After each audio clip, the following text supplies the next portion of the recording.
I'm Professor Surabhi Singh, and I'm going to break the shackles of consumer mind by using neuromarketing. I'm going to take you to the world of neuromarketing, which can really make wonders in the market. And why I'm saying this, because there is a big reasoning behind this. Because it is neuromarketing only which can be very much successful for the marketers in the world.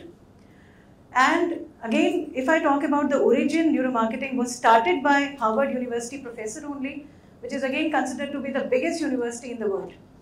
And they started the concept of neuromarketing because neuromarketing is the only term, is the only area of the marketing which is going to give a breakthrough in the area of consumer psychology.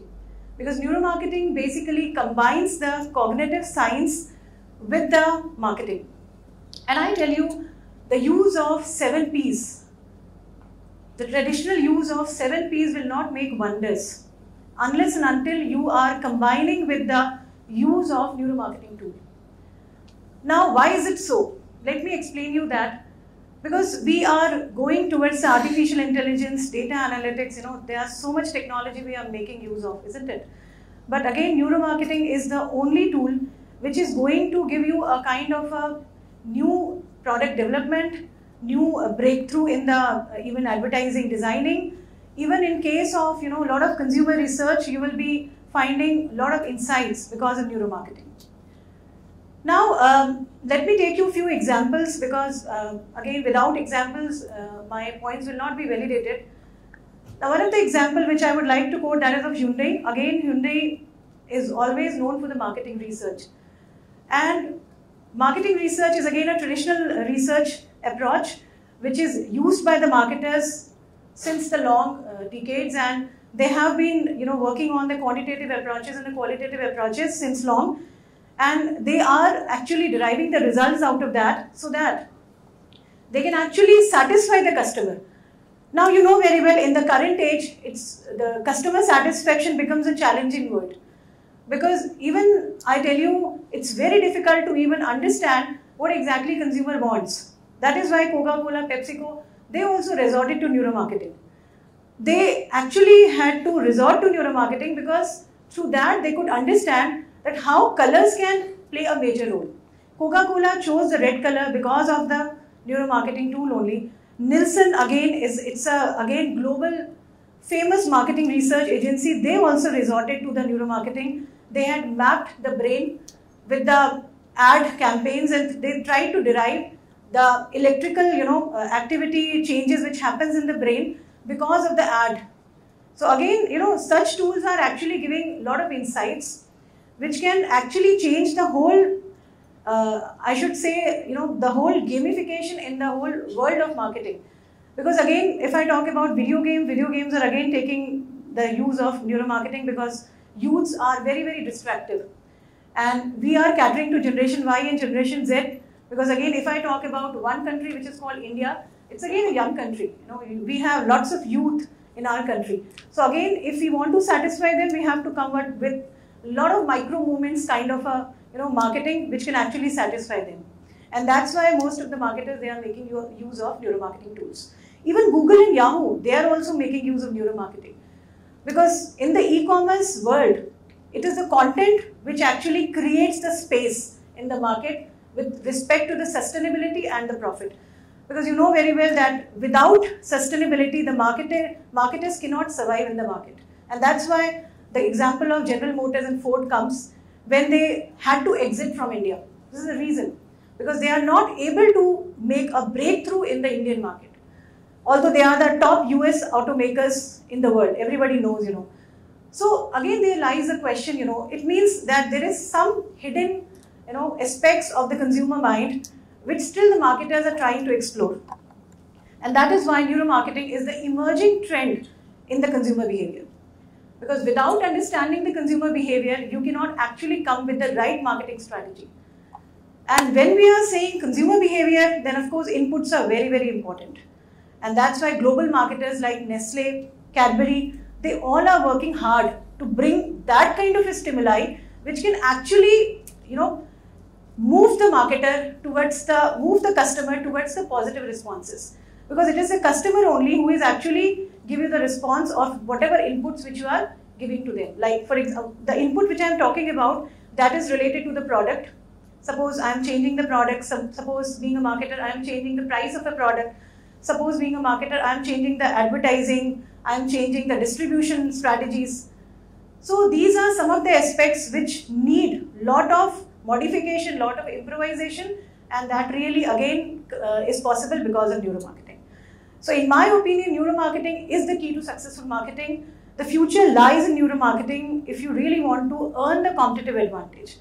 Because it is a kind of a red ocean, market where lots of competitors are actually striving for the same space, and if you are not differentiated with your tool, you will not be able to survive in the market. And you have to, again, survival will become, and definitely I'll go with the Charles Darwin theory, that survival of the fittest.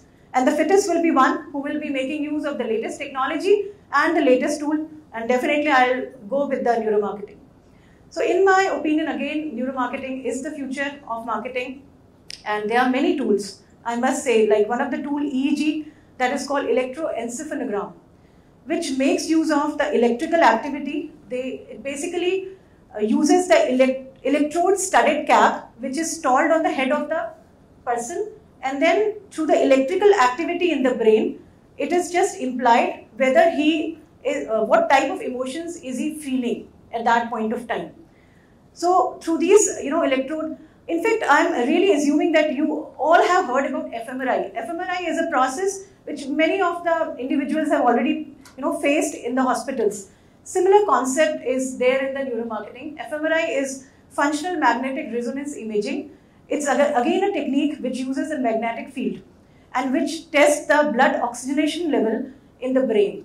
Because the way the oxygenation level of brain is there, it again gives you a lot of insights. So we have the analytics, we have the data analytics, artificial intelligence, but again, if neuromarketing is clubbed with artificial intelligence and the data analytics, it can make wonders.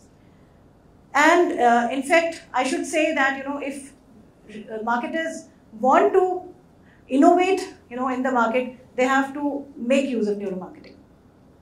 Now, let me take you to some other aspects of neuromarketing, because again, there are other tools, like we have a galvanic skin response technique, which is again measuring the skin conductance, like whatever sweat which the human being is taking out, that also gives you a lot of indication. Because generally we have this kind of a assumption that it is just, if we are asking somebody that are you comfortable, then he can say yes and no, and we are very satisfied. That is what the marketers are doing by using the traditional marketing research techniques. And in the traditional marketing research techniques, you know very well, even despite of using focus group, Cheetos were not successful. Cheetos is brand of PepsiCo, and they really changed the packaging by using neuromarketing. So they observed this by using neuromarketing, that the marketing research could not give them the right result, but neuromarketing did the same.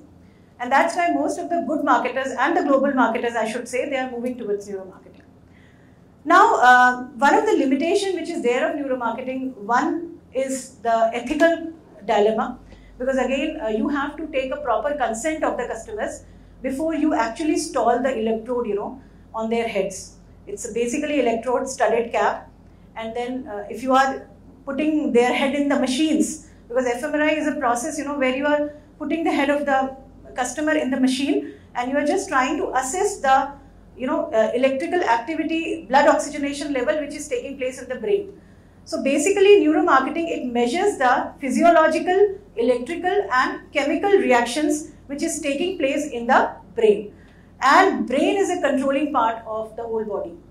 That's why now marketers have also realized that if they will not work on the controlling part of the human being, they will not be able to derive the best result. Because if you will work, see, consumer behavior always work on the sensations. Because sensory organs, marketing is actually working on the sensory organs. Like the way the senses are actually receiving the stimuli. If I am looking at the ad, I am feeling very, very delighted. It means my senses are doing like that, right? And marketers used to do like this. But now marketers have also realized, good marketers, successful marketers have realized that if they will not work on the brain functions, they will not be able to control the sensations also. because it is the brain only which is controlling all the sensations. And if you catch the brain, if you understand the impulses of the brain, then you will work on the right product, right advertising, right pricing and right distribution. And definitely the marketing will be successful. So that's why, again, ethics is one of the points which I was trying to highlight. Apart from this, again, there are other aspects also of neuromarketing which gives a lot of challenges. Like, it's very expensive. As compared to a normal marketing tool, it is expensive. Because let me share you about my research project on neuromarketing, which was a funded project which I had done with SAID Foundation. It's again a very famous foundation in the world. So I had used one tool which was called eye tracking. Eye tracking and mouse tracking. It costed me around 1 lakh for only 10 users for 1 year. So I had taken the subscription of 1 year from one company of neuromarketing, and I had worked on 10 stimuli, I should say 10 people on which I applied the stimuli. So sometimes, again, the cost matters a lot. EEG is again a very expensive tool. fMRI is more expensive than EEG. So sometimes, again, this is one of the limitations that most of the marketers are reluctant to use neuromarketing tool because of the cost. But again, let me tell you, if any marketer wants to become a leader, and if you want to become a leader in the market, you have to invest in those tools which can give you the maximum ROI. And this is where the overall investment in the neuromarketing importance is. So my crux of the whole session is that we must invest in the neuromarketing, because we have certain brain functions also which I would like to highlight also. Like in the brain we have 4 lobes. We have a parietal lobes, we have a temporal lobes, then we have a frontal lobes, and then we have a occipital lobes. Now let me, cerebellum you know very well, generally in the science also it is taught, because as I told you, it's a combination of neuroscience and marketing. So generally we call it a cognitive science, because marketing is linked with the consumer behavior. So we use cognitive, and cognitive means mental thinking.